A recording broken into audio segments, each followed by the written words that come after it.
Donc, quand nous faisons une révolution, une lutte de résistance, une lutte de libération de notre continent, nous sommes des dictateurs.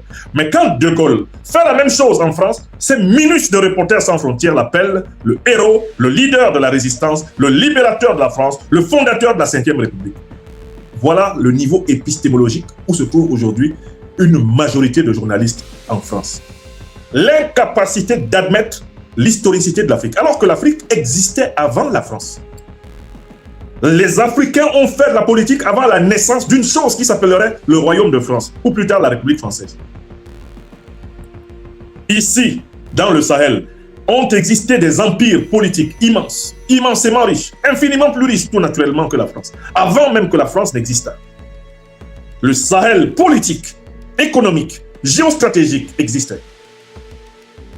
Mais ces petits minus-là, qui sont assis dans leur petit bureau de Reporters sans frontières, croient qu'ils peuvent nous imposer de regarder le camarade capitaine Ibrahim Traoré, leader de la révolution progressiste populaire du Burkina Faso, que nous on va le regarder comme un dictateur pour leur faire plaisir.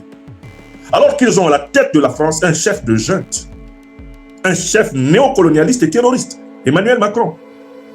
Il n'a aucune majorité parlementaire pour gouverner la France, il la gouverne par le 49-3. Reporters sans frontières n'ose pas présenter Macron comme un dictateur. Aujourd'hui en France, la répression sur la presse est impitoyable. Une journaliste d'origine russe, Zenia Fedorova, vient d'être expulsée. Des journalistes français sont mis en garde à vue pour le moindre article de critique contre Macron. Ces gens-là ne sont pas capables de faire un article comme ça face à Macron parce qu'ils ont même peur que Macron vienne les chercher. Donc il ose nous dire la dictature militaire, là où nous sommes dans un processus révolutionnaire. Et il nous cite quoi comme exemple? La journaliste de Yousra El Baghir, qui s'est perdue, je ne sais même pas comment elle s'est retrouvée en train d'interroger le camarade président du Faso, Yousra El Baghir. Nous avons le devoir de ne même plus jamais laisser des individus insignifiants comme celle-là se retrouver devant un de nos présidents. Alors, ce n'est pas simplement que cette journaliste ne maîtrise pas la langue française dans laquelle elle parlait, je ne peux pas le lui reprocher, puisqu'elle est soudano-britannique, ok. Elle aurait même dû poser ces questions en anglais afin qu'on les traduise. Ça, c'est le premier point. Deuxièmement, mais on ne peut pas se présenter devant un chef d'État, devant le premier citoyen d'un pays, avec des questions qui ne sont fondées sur aucune petite base matérielle et factuelle. Madame vient nous dire que le Burkina Faso est occupé à 70% par les terroristes. Elle se base sur quoi? Oh, on est en train de massacrer les populations. Elle se base sur quoi? Est-ce que celle-là même aurait dû entrer au palais, au palais pour se présenter devant le président? Est-ce que celle-là même devait s'asseoir là pour poser une question? Est-ce que les dirigeants français permettent à des journalistes africains de niveau intellectuel aussi farfelu de venir leur poser des questions au palais de l'Élysée? Oh que non! Combien de journalistes africains sont entrés au palais de l'Élysée interroger Macron? Pendant que Reporters sans frontières veut nous donner des leçons en matière de communication politique. Combien de fois les dirigeants européens ont-ils accepté que des journalistes africains viennent les danser dans leur palais? Comme cette Yousra El Baghir est venue. Yousra El Baghir a été victime de son incompétence. C'est parce que c'est une journaliste incompétente. On ne devrait même pas l'employer dans un média sérieux. La chaîne Sky News devrait recruter des journalistes de meilleur niveau. Parce que même en anglais, elle est nulle. Non pas en langue anglaise, je veux dire en capacité de réflexion journalistique, communicationnelle. Sa question était d'une stupidité incontestable. Une question bête. Le genre de question qui trahit le questionneur et qui indique que le questionneur ne mérite pas de questionner. Oui! Et ce n'est pas nous qui l'avons envoyé. Eh bien, étaler sa bêtise devant le président burkinabé et se livrer en pâture à l'opinion critique. Parce que nous avons une masse critique. Nous avons une opinion critique. Nous avons, que ce soit au Burkina Faso, au Sahel, en Afrique et partout dans le monde, des gens qui suivent et qui affirment des contradictions, qui font des analyses. Donc, Reporters sans frontières veut défendre l'une des plus nullissimes journalistes qu'on ait jamais vu.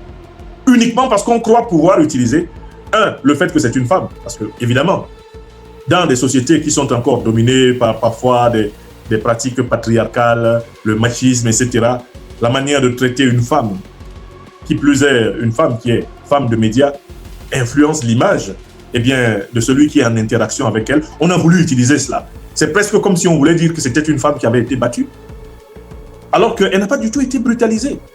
Moi, j'admire l'élégance et le calme avec lequel le président Ibrahim Traoré l'a envoyé dans les cordes. Et l'opinion s'est occupée d'elle, puisqu'elle s'est permise de mentir de façon flagrante sur le Burkina Faso. Donc, c'est à cause de Yousra El Baguir, une britannico-soudanaise, qui ne peut même pas aller poser des questions comme ça au Soudan. Dans son Soudan, là d'où elle vient, elle ne peut pas aller poser les questions qu'elle a posées au président Ibrahim Traoré. Elle ne peut les poser ni au Soudan du Nord, qui est en guerre rageuse, ni au Soudan du Sud.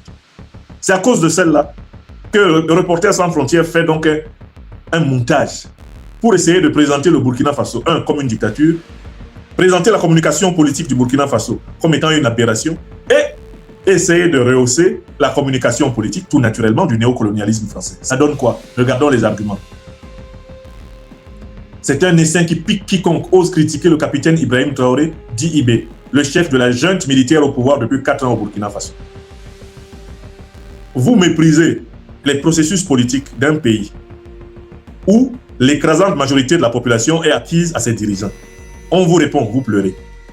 Mais qui veut le miel doit accepter la piqûre des abeilles. Votre miel, c'est d'attaquer le camarade président, capitaine Ibrahim Traoré. Mais le miel du peuple burkinabé, c'est d'attaquer ceux qui attaquent son leader. Je me demande si ce genre de Reporters sans frontières même, je me demande s'ils sont même dans la vie normale des gens normaux. C'est les gens qui savent acheter une baguette de pain à la boulangerie sans déranger la boulangère. Toute la ligne d'Emmanuel Macron, depuis notamment 2020, c'est d'attaquer les dirigeants africains qui ne sont plus d'accord pour le pillage des richesses de leur pays par la France. C'est ça sa ligne. Et vous vous étonnez qu'on lui réponde? Mais voilà quelqu'un qui tape quand on rend, il dit que non, on a rendu trop fort. Qui t'a donné l'autorisation de taper? Vous traitez le chef de l'État du Burkina Faso de chef de junte. Pourquoi est-ce qu'on ne doit pas traiter Emmanuel Macron de chef de junte? On vous rend le procédé. Pourquoi ça vous fait mal?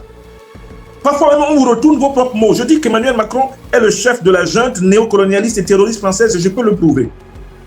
Chef de junte, il l'est, puisque lui, il gouverne par le 49-3 et contre l'Assemblée, où il n'a pas de majorité. Chef de junte néocolonialiste, il l'est, puisqu'il essaye de maintenir les troupes néocolonialistes françaises en Afrique, de maintenir la monnaie néocolonialiste en Afrique, et il soutient ouvertement des terroristes qui ensanglantent le continent africain. Voilà pourquoi il est, ce n'est pas une injure, chef de la junte néocolonialiste et terroriste française. On vous rend votre procédé. Vous vous appelez le président Ibrahim Traoré, chef de la junte. Est-ce qu'Ibrahim Traoré est le chef de l'État français? Est-ce qu'il se mêle de vos affaires? Est-ce qu'Ibrahim Traoré veut gouverner la France? Le problème, c'est que c'est le président français qui veut gouverner le Burkina Faso. Si le président français ne cherchait pas à gouverner le Burkina Faso, on se foutrait pas mal de ce que peut penser le petit monsieur Macron. On n'aurait rien à faire de ça. C'est parce qu'il se mêle en permanence de vouloir imposer ses désidérateurs en Afrique qu'il a des problèmes avec les Africains. Il faut que tout le monde comprenne cela. Les Africains ne veulent pas gouverner la France. La France n'intéresse pas les Africains. Les Africains ne veulent pas gouverner la France. Ils ne veulent pas l'administrer. Les Africains ne veulent même pas s'installer pour imposer leur suprématie culturelle, économique ou politique en France. Cela n'intéresse pas les Africains. Et les Africains ne veulent plus qu'il y ait une puissance négrière, coloniale, néocoloniale ou impérialiste qui se mêle de leurs affaires. L'Afrique demande simplement à ce que sa souveraineté soit respectée. C'est tout. On ne vous demande même pas de nous donner le contrôle de Paris. Nous ne sommes pas les Qataris qui contrôlent tout le football français. Nous ne sommes pas le deep state américain qui contrôle toute l'élite politique française pratiquement. Ça ne nous intéresse pas. Nous ne voulons pas contrôler l'élite politique française. Nous, Africains. Ça ne nous intéresse pas parce que la France, du point de vue de son potentiel économique, de son potentiel sur le long terme, ne représente pas un enjeu supérieur à l'Afrique. Nous avons tout ce qu'il faut en Afrique pour construire une grande puissance qui sera respectée dans le monde multipolaire. Nous n'avons pas besoin de dominer la France. Donc, voilà des gens qui veulent dominer les Africains. Les Africains leur résistent victorieusement et c'est un crime. Alors, se présentant lui-même sous le nom de Bataillon d'intervention rapide de la communication, BIRC, en référence aux unités militaires créées par IB pour combattre le terrorisme, Le groupe occupe le terrain numérique et s'attaque aux voix dissidentes en toute impunité. Cette milice hétéroclite mêle activistes, comptes anonymes, personnalités proches du pouvoir et même un ministre en exercice, comme le révèle notre enquête. Eh bien, les journalistes figurent parmi ces cibles principales. Je m'arrête là, je ne vais même pas lire tout le reste. Donc, Reporters sans frontières reproche au Burkina Faso de défendre sa révolution populaire progressiste. Sa révolution progressiste populaire. En fait, selon Reporters sans frontières, le Burkina Faso ne devrait pas avoir une organisation pour défendre ses idées. Il faudrait que la France ait France Média Monde, qu'elle ait ces 376 millions d'euros déversés et investis pour contrôler le mental des Africains, et que le Burkina se croise les mains et qu'il regarde la France faire. Il faudrait que les Africains ne communiquent point. En fait, ce qui est reproché aux Africains, au Burkina Faso ici, c'est de s'occuper du mental de leur population. Mais qui doit s'occuper du mental des populations de son pays, si ce n'est le gouvernement, l'État de ce pays? Qui a la première responsabilité de protéger contre l'intoxication psychologique son propre peuple, si ce n'est le chef de l'État, son gouvernement et toutes les institutions du pays? Qui doit protéger le peuple burkinabé de la pollution mentale, si ce n'est le gouvernement burkinabé et son chef suprême, le chef de l'État? Donc en fait, on reproche au Burkina Faso de faire son travail.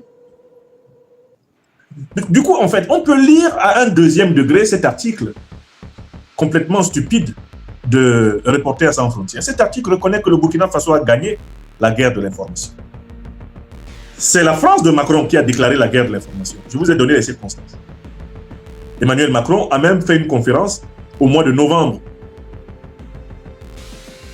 2022 par là, lors de laquelle il a annoncé qu'il y avait une guerre informationnelle qui devait être menée. Il a d'abord fait une conférence en septembre face à des ambassadeurs, et ensuite dans les Vosges, en déplacement, il a fait une conférence dans laquelle il disait que la France devait se préparer à livrer une guerre informationnelle. Je dis bien que quand Macron lançait la guerre informationnelle, le président Ibrahim Traoré n'était même pas encore arrivé au pouvoir. Il a trouvé la guerre informationnelle de Macron en train de s'abattre contre l'Afrique, dite francophone. Et il a organisé la riposte de son pays. C'est élémentaire, même dans les cours de récréation, quand les maîtres doivent séparer des enfants qui se bagarrent, on demande quand même, on pose toujours une question. C'est qui a commencé? Qui a commencé la guerre informationnelle en Afrique? C'est la France. C'est la France, parce qu'il aurait juste suffi qu'elle arrête de se mêler, d'imposer aux Africains ces informations. Et les choses iraient mieux. Non! Les Africains lui ont dit, ça suffit maintenant. Nous irons chercher les informations où nous voulons, et nous allons nous-mêmes construire notre narratif comme nous voulons. C'est tout ce que les Africains ont dit. Non, il faut leur faire la guerre. On nomme IT, on nomme Anne-Sophie Havé, on nomme des individus chargés de traquer tous ceux qui défendent la souveraineté informationnelle africaine.